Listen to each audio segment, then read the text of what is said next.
Hi అండి, ఈరోజు మన వీడియోలో చేయబోయేది పెసర పునుకులతో బెండకాయ వేసి కూర చేస్తున్నానండి. చాలా టేస్టీగా ఉంటుంది, మీరు కూడా ట్రై చేయండి. అలాగే ముందుగా స్టవ్ ఆన్ చేసుకుని ఒక గిన్నె అయితే పెట్టుకున్నాను, ఆయిల్ అయితే వేసుకున్నానండి. ఆయిల్ వేడెక్కిన తర్వాత ఎండు అయితే వేసుకున్నాను కడిగి. ఇవైతే బాగా ఫ్రై చేసుకోవాలి. ఎండు అయితే బాగా ఫ్రై అవ్వాలండి.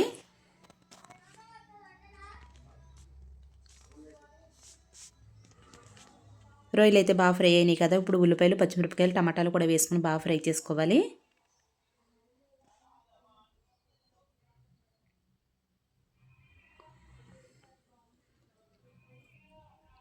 ఇలా చేసి చూడండి, చాలా టేస్టీగా ఉంటుందండి కూర. బెండకాయ కాంబినేషన్లో చాలా బాగుంటుందండి. నేనైతే ఎప్పుడు వండలేదు, ఇదే ఫస్ట్ టైం అండి. చాలా టేస్టీగా కూడా వచ్చింది. మూత అయితే పెట్టుకుంటున్నాను, ఉల్లిపాయలు మగ్గనివ్వాలి.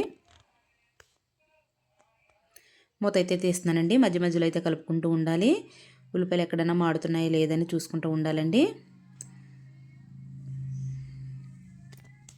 టేస్ట్ సరిపడగా సాల్ట్ వేసుకుంటున్నాను.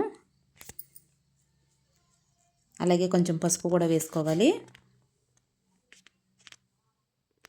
వేసుకుని అయితే బాగా కలుపుకోవాలండి.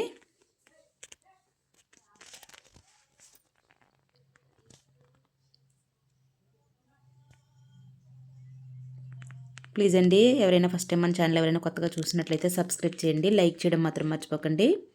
మూత అయితే పెట్టుకుని మగ్గనిచ్చుకోవాలండి.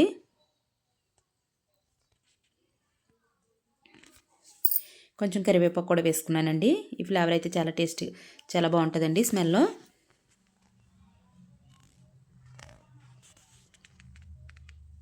ఒకసారి అయితే కలుపుకున్న తర్వాత మూత పెట్టుకుంటున్నానండి.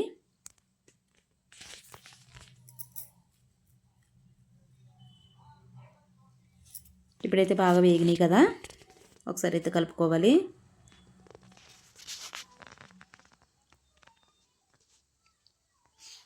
కారం వేసుకుంటున్నానండి. మనకి ఎంతైతే తింటామో అంత కారం అయితే వేసుకోవాలి.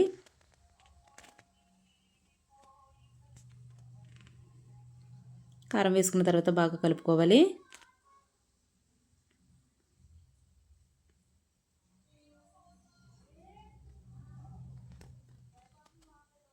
బెండకాయలు అయితే వేసుకుంటున్నానండి. బెండకాయలు కూడా వేసుకుని బాగా కలుపుకోవాలి.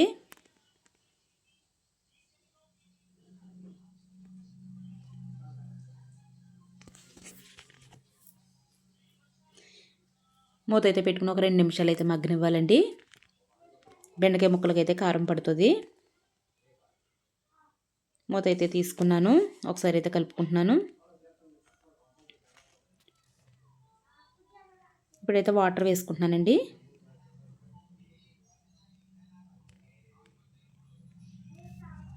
కూరకు తగినంత వాటర్ వేసుకోవాలి.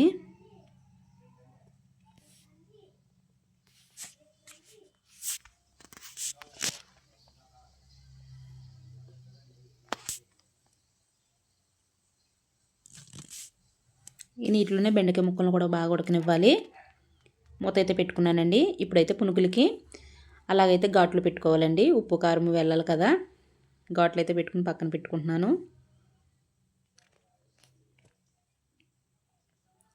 మూత అయితే తీస్తున్నానండి. కూర అయితే ఉడుకుతుంది కదా, నాకైతే బెండకాయలు అయితే ఉడికినాయండి.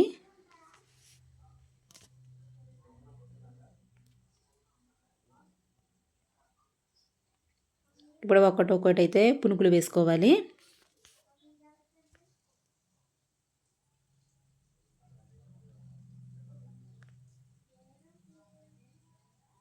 పునుగులు అయితే వేసుకుని ఒకసారి అయితే కలుపుకోవాలండి.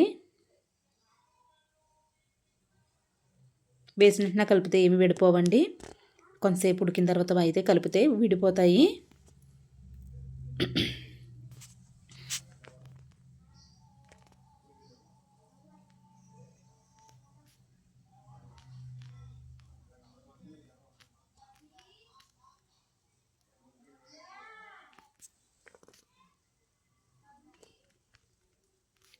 మూత అయితే పెట్టుకుని బాగా ఉడికినిచ్చుకోవాలండి.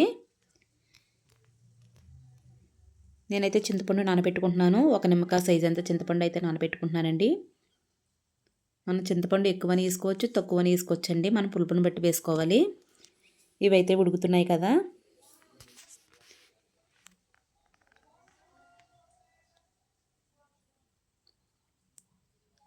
చాలా నెమ్మదిగా అయితే కలుపుకుంటూ ఉండాలి.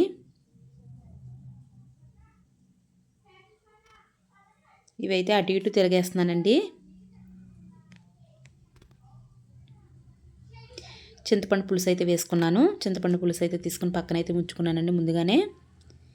పులుసు అయితే బాగా మరగాలి. పునుగులకైతే బాగా పట్టాలండి పులుసు. అలాగే టేస్టీగా ఉంటుందండి పులుసు అయితే మరగనిచ్చుకుంటే. చూడండి ఎంత బాగా అయితే మగ్గిందో. ఇలాగైతే రావాలండి. కూర అయితే రెడీ అయిపోయిందండి. నేనైతే స్టవ్ ఆఫ్ చేసుకున్నాను. వేడివేడిగా బెండకాయ పునుగుల కూర రెడీ. చాలా టేస్టీగా ఉంటుందండి. మీరు కూడా ట్రై చేయండి. అలాగే లైక్ చేయడం మాత్రం మర్చిపోకండి. పక్కన ఉన్న గంట సింబల్ని అయితే క్లిక్ చేయండి. నేను పెట్టే ప్రతి వీడియో మీకు నోటిఫికేషన్ ద్వారా వస్తుంది. Bye friends.